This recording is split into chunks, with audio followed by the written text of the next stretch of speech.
Games are better than reality. They are better at providing you meaningful challenges, rewarding your efforts, and even providing deep human connections. Reality is broken. Problems are either too easy and trivial, so there's nothing challenging you in a good and stimulating way, or they are way too hard and even out of your control, so you're being set up to fail. And when you don't fail, when you actually succeed in achieving something, there's little reward for you, if at all. Maybe somebody tells you, good job, but you really know deep down how empty that sentence can be, right? And then 2 seconds later, there's a new challenge, a new problem, either too easy or unfairly hard. Meanwhile, games offer you just the right amount of challenges suited to your experience level so you can perform the tasks in a very precise way and be immediately rewarded for that, not only with splash and fireworks on the screen, but actually with the tools that you need to traverse the new challenges, enemies, and locations. A perfect match to your skills. While at work, you often have very little preparation or guidance in order to improve your skills. In games, you have everything you need, from tutorials to gear selection and even a proper demonstration of your character's new abilities, so you know exactly how to perform them. When was the last time that happened in real life? Reality is broken. That's the title of a foundational book in the studies of game design and society by Dr. Jane McGonigal. Her book had a deep impact on me when I first read it some 10 years ago, and I always thought that it was worth it to make a video about it. There's so much we can talk about. Hey guys, it's Harry. I've been a game designer and producer for the past 11 years. And now and then I like to bring some interesting topics for reflection here on the channel. Something that interests me and maybe can interest you guys too. A lot of the videos that I love bringing here to the channel are the history of video games series. And they are fascinating. I love talking about the history of video games. But there's also many other interesting things that surround games. But it's not just about the games themselves.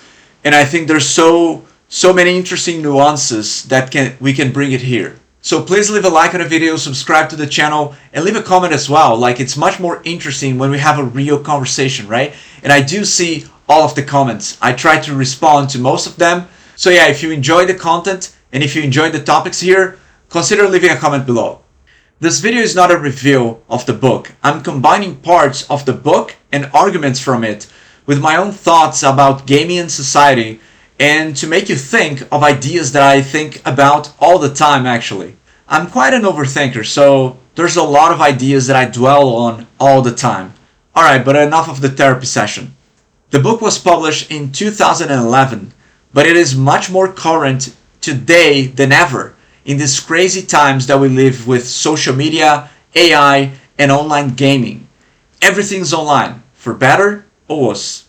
In her book, Jane talks about the exodus from reality that gamers were doing in droves, preferring to spend more and more hours each day exploring the fantastical wilderness of online games rather than engaging in real-life activities and work.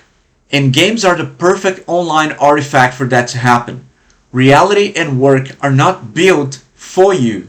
They are not built to engage you, to make you stay there.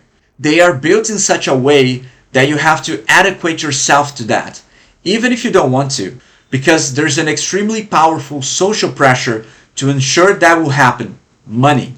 You need money to survive, to pay the bills. But games are by definition a voluntary activity. You don't need to game. You play because you want to, because you're interested, and you commit to that 100%. You purchase the game, download it, launch it, follow the tutorial, and get used to it, all by yourself. And it is designed to construct the perfect experience curve for you, start to finish.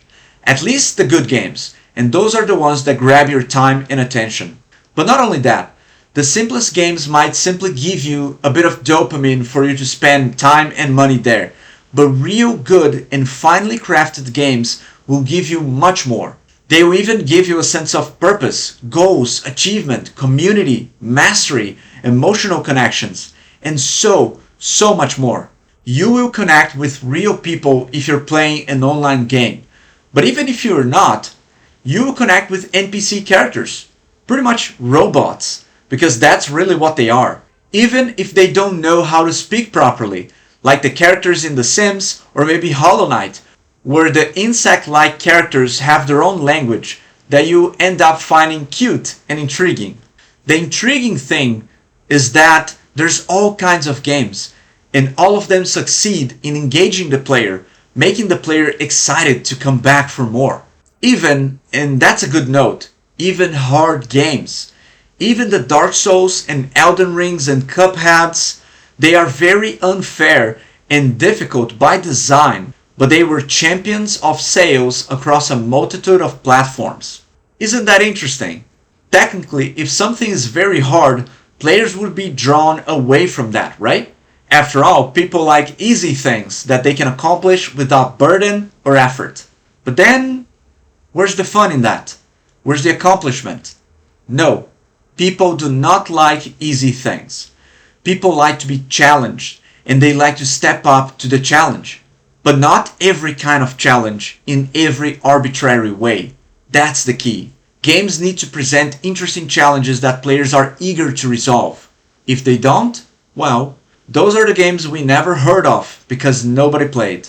Think for example on the anatomy of a general RPG quest like World of Warcraft, a big example in the book. The quests that are available there to you are suited to your level. You cannot complete quests of level 30 if you're level 10. They're simply not for you. Also, there's a clear and visible signifier for when you have a new quest. An NPC will usually have a gigantic question mark or exclamation point on top of their heads, indicating that you can talk to them and they have a quest for you. They will then explain to you very succinctly what the question is, why it's important, exactly what you need to do to achieve it. Like for example, collect X amount of resources from this specific enemy at this specific location, and their reward for you when you come back.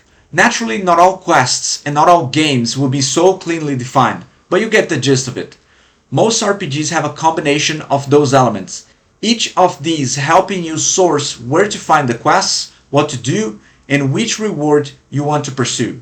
It's overall a pretty well defined, voluntary, and relevant quest to you. You can already think of all of the situations in real life when that is not the case.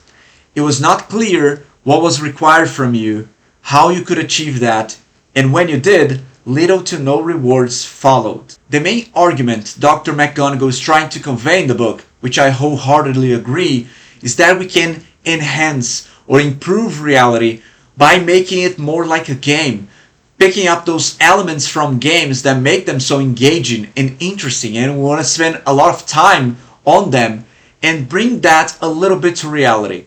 Another very interesting argument from the book is that even though we think of games mostly as a leisure activity, it's actually quite a lot of work. The work necessary for you to level up your character, performing a myriad of different tasks over and over again. Games are not all fun. Actually, for many game designers, fun is a curse word. The word fun fails to describe the nuances and intricacies of what a gameplay session might provide to the player. All of the subtle emotions and hidden objectives. Dr. Jane uses World of Warcraft as one of the main examples in the book. She mentions that, at the time of writing and research, players had collectively played 50 billion hours in the game, or 5.93 million years collectively. That is, if you sum up all of the hours each individual player had in the game since its release in 2004. Think about that, that's crazy. And a lot of that time is not spent doing simple, easy activities. On the contrary, the tasks in the game are increasingly more difficult, requiring more and deeper knowledge of the game systems and abilities and weapons, all of that combined with way too much trial and error facing the game's many foes and raids. That is work. That is labor. And that's labor players are more than happy to engage in, to repeatedly perform over and over again. They come back every time, night after night. They lose sleep, forget to eat, disregard social activities. Isn't that curious? What makes an online game like World of Warcraft or Fortnite or maybe even Elden Ring, so different from a regular Tuesday at work. At your job or school, you also have tasks and documentation to read and problems you need to solve. But the issue is that you don't have the same types of incentives, nor the same progression mechanics. Many times you don't feel any progression at all, right? Games are designed for you as a player. They are tailored to you to adapt to your skills and your understanding of the system. Work for maybe most people feel like having a level 5 character and slaying the same enemies over and over and not gaining any experience points at all, or level ups, or new abilities. All of that while grinding on the same location each day. How fun would that be? And the last argument from the book that I want to touch here, that's also incredibly powerful in games, but many times weak in reality, is the sense of collective achievement or becoming part of something bigger than yourself. The book mentions how in April 2009, Halo 3 players celebrated an incredible collective achievement: 10 billion kills against the Covenant Empire. To reach that milestone, Halo players spent 565 days fighting the third and final campaign of the Great War inside Halo's universe. Broken down, that's 17.5 million kills a day, 12,000 kills per minute. That's an impressive feat, not only for the players, but for the game to create that kind of community, that level of deep engagement.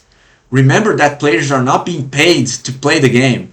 They are paying to play and being more dedicated than most of them ever were at their everyday work.